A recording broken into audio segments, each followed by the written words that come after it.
local is relative, so I'm taking the locals nationwide to meet entrepreneurs of independently owned businesses. Folks, I am thrilled to welcome you to the Locals Heartland Tour.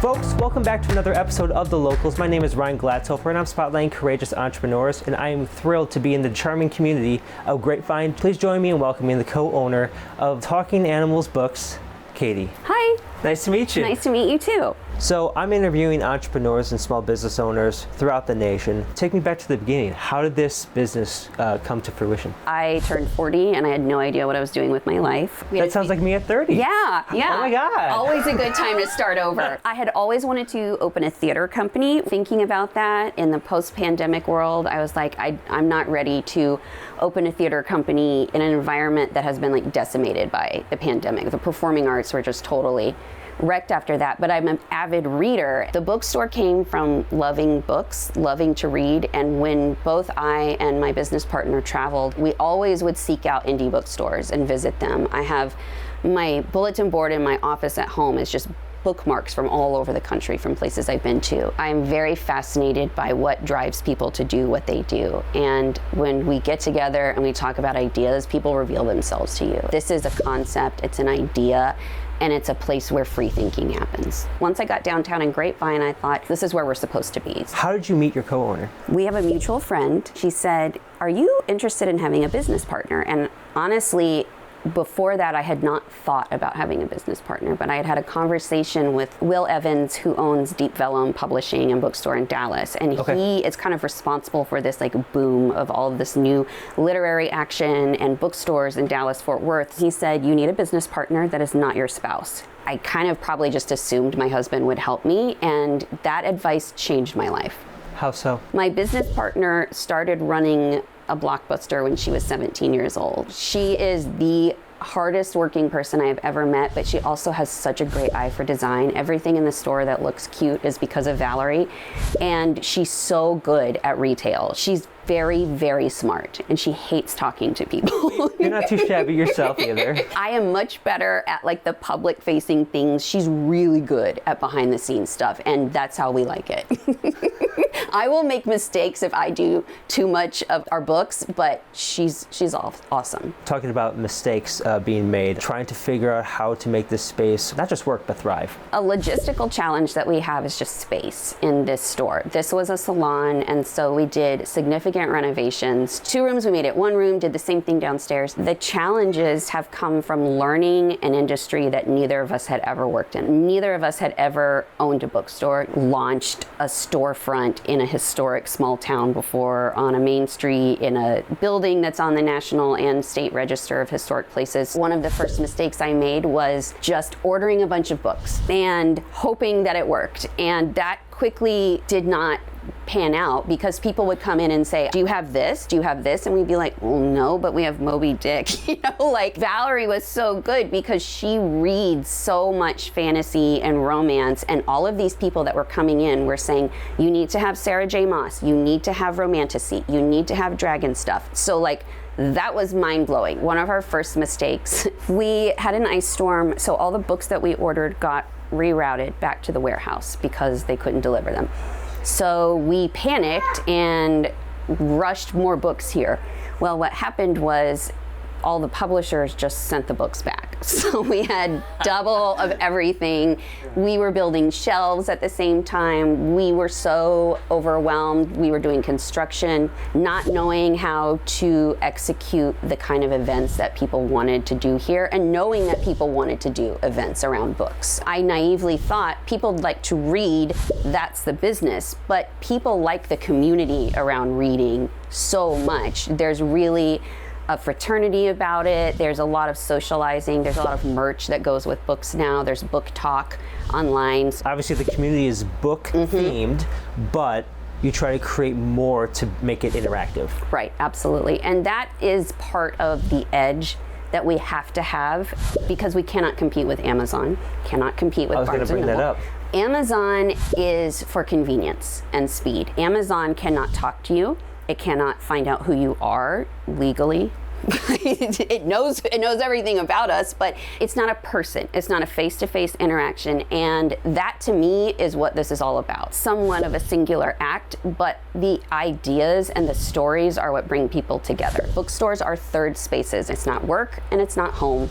It's a third space, and those used to exist more than they do now. And because of the pandemic, work and home have become really blurred. It's very hard to balance your time when you're working at home. It's hard to justify, I want to take a break right now, like I'm bored. I would really like to talk to someone, but I'm home alone. So guilt comes in too. Yeah, exactly. And it's like I should be working. If I'm not working 24 hours a day, I'm not succeeding. People talking and connecting with each other, and people will come in here all the time and just unload on you. They will tell you great stories. They will tell you very sad stories. I cry with people here all the time. Really? People want to be heard, and I really felt the limits of technology and social media in my life, and I felt like I am just doom scrolling all the time. I'm reading all the bad news. That's what it wants me to do. It wants me to keep coming back for that, hook of like terror. That's not good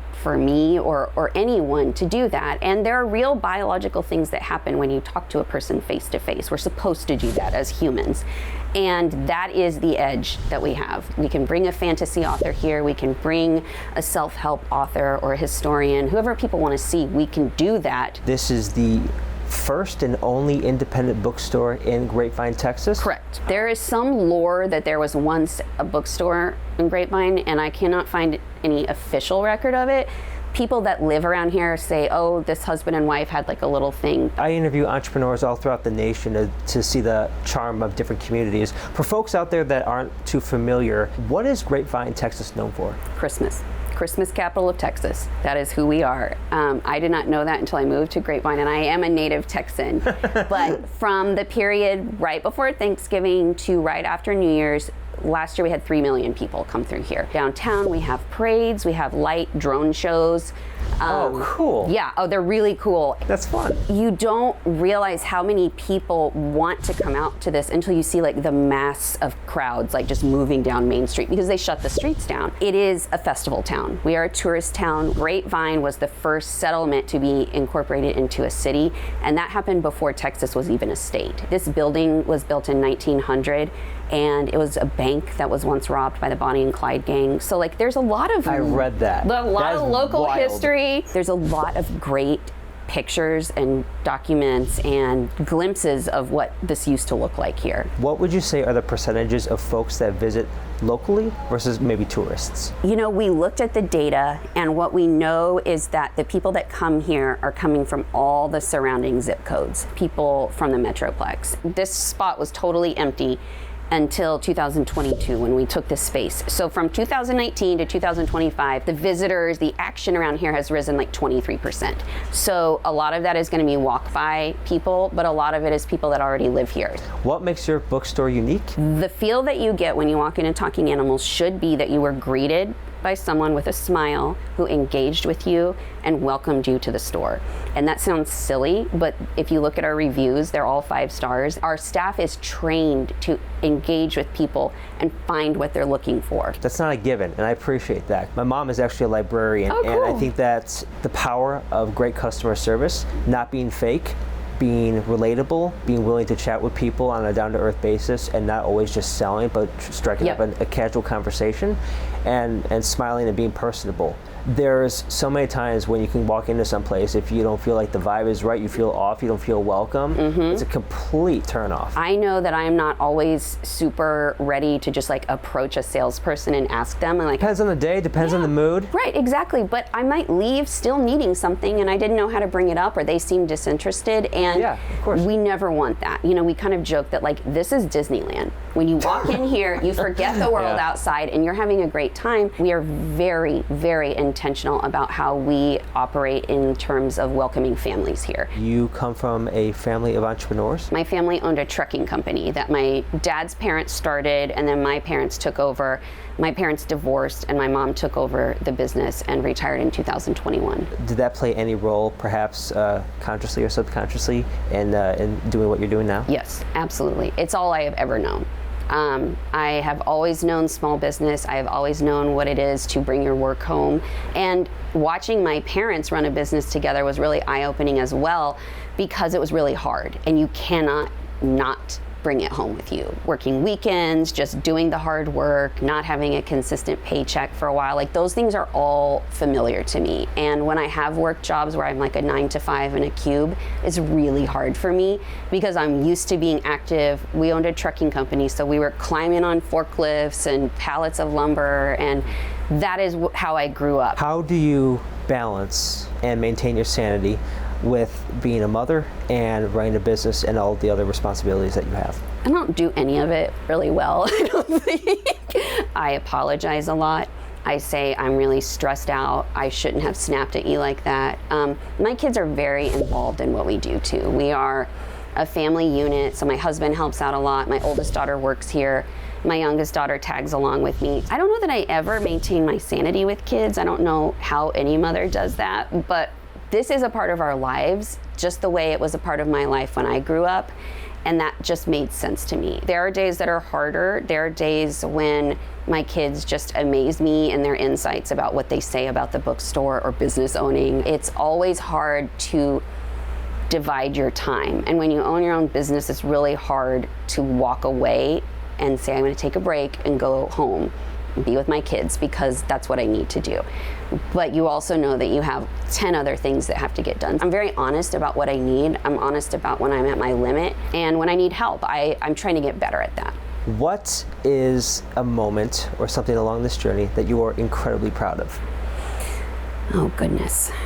I'm very proud that we have become part of the North Texas Teen Book Festival. About 70-ish authors for middle grade and young adults, and they come to Irving, Texas every year, and we had 15,000 kids. So they asked us to be the bookseller for this festival. I had actually taken my daughter when she was in middle school. The teachers and librarians just have so much fun, and I overheard one of them say, I just feel like I can talk freely here. That just really hurt me to think that a librarian would be here and think that I cannot speak freely somewhere else. One of them said, you know, my son is on the spectrum and he's just hearing all these things and it's making him upset, and she started tearing up, and the other mom said, I'm going through the same thing. I've never been able to get the help I need for my child. She starts tearing up, and then I'm crying, and that happens all the time. But I'm really proud of those moments because they are true and authentic. There is this place where books are celebrated, where kids are welcome,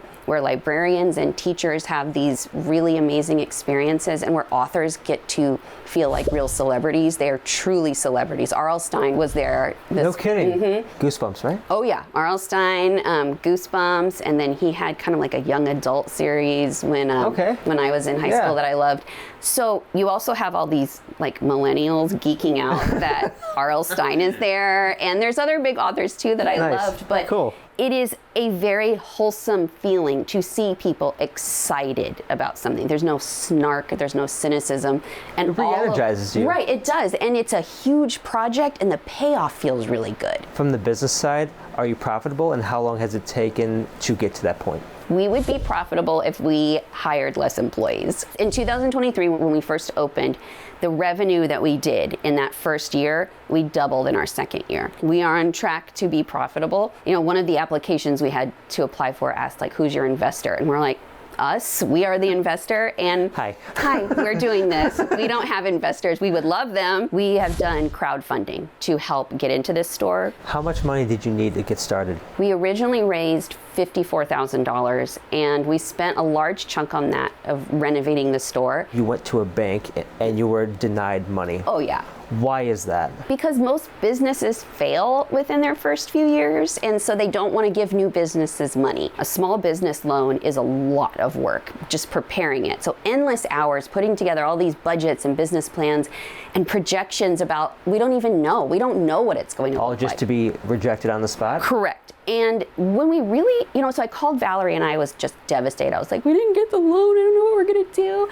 And she was like, look at what these payments would have been. It would have been like almost $3,000 to start immediately paying back a pretty insignificant loan. So we just put everything on credit cards. They would have given us like $100,000. Oh. Which is not enough considering how much it would immediately take to start paying that back.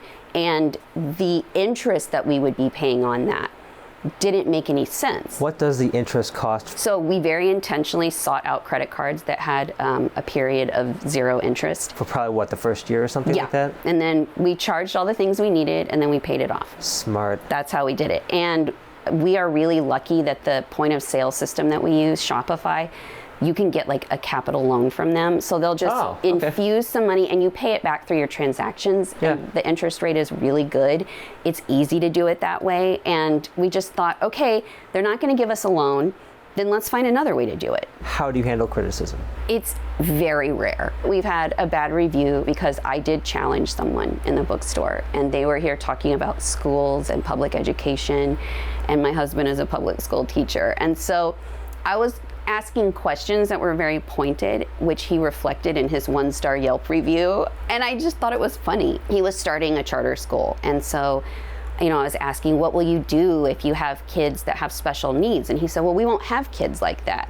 And so I was like, hold on a minute. Let's go back to that. Girl.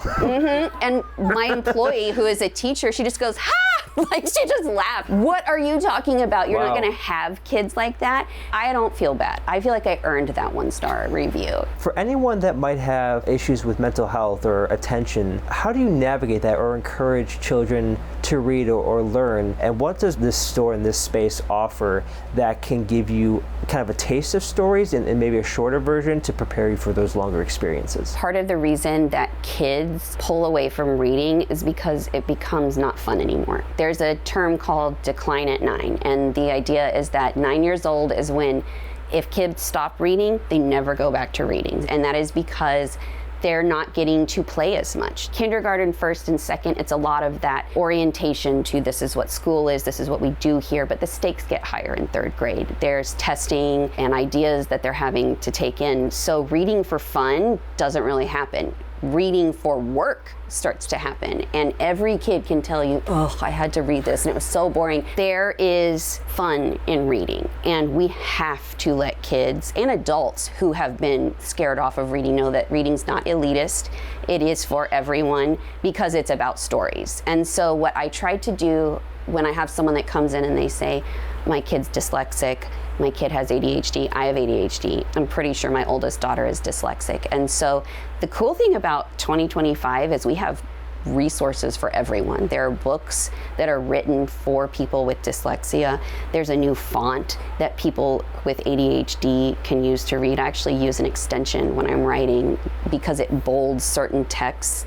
So cool. your brain is tracking it. Your brain, when you have ADHD, is always predicting what's going to happen. And so I find myself scanning ahead, reading really quickly, and then I'll miss something and I have to go back. When you have like a bolded letter or word and they're just right there, your brain tracks that. And that's the little dopamine hit it wants that the ADHD brain is looking for. If you don't enjoy reading, maybe it's the way you're reading that's not working for you. When I started listening to audiobooks as an adult, it changed my life. My attention span wanders off. And so that's been really eye-opening to show neurodivergent people that reading is very much a part of our lives, and you don't have to be afraid of it. We just need to find out the way it works for you.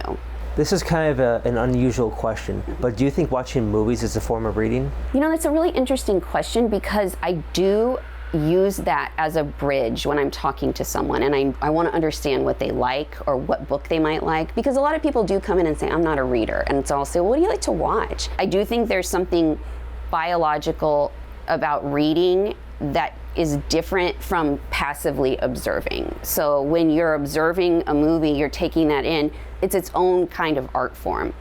But reading is the only art form, whether you're listening or reading a book on a Kindle, whatever it is, that's the only art form that you spend that much time with. What if you're a sucker for closed captions? That's a really interesting point about captions, because my daughter always wants captions on. My husband doesn't like it, but I do. He's like, well, I don't want to spoil what's about to happen. And I'm like, but my brain already figured that out. Yeah.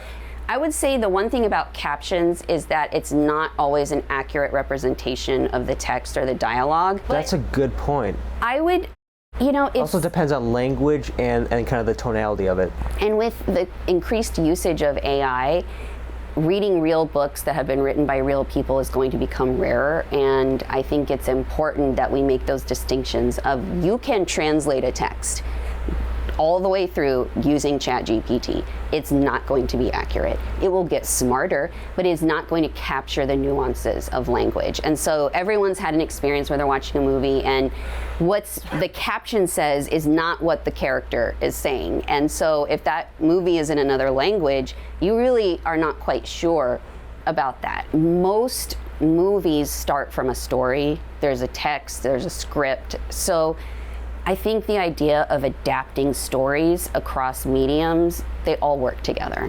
From the perspective of art, knowledge, understanding, and learning, what is your perspective of AI? AI is not anything creative. AI regurgitates information and it steals. Any published work that exists has been dumped into AI. It's kind of its own curator. It is, but it cannot create anything. It can only generate and regurgitate. Right, because it's feeding off of copious amounts of information to spit out something. From my perspective as a creator, it's a great way to brainstorm. It's kind of like Wikipedia. Mm-hmm. If you have multiple Wikipedia pages, it gets you there. Doesn't mean it's factual, but it gets you in the right path, and then obviously do some fact checking. I think there is a real distinction between AI that helps us do tedious tasks. Sure. And AI that creates art. I do not think AI should create art. And I think it's very interesting, the AI actress have you heard about this? I find this fascinating because it's not real.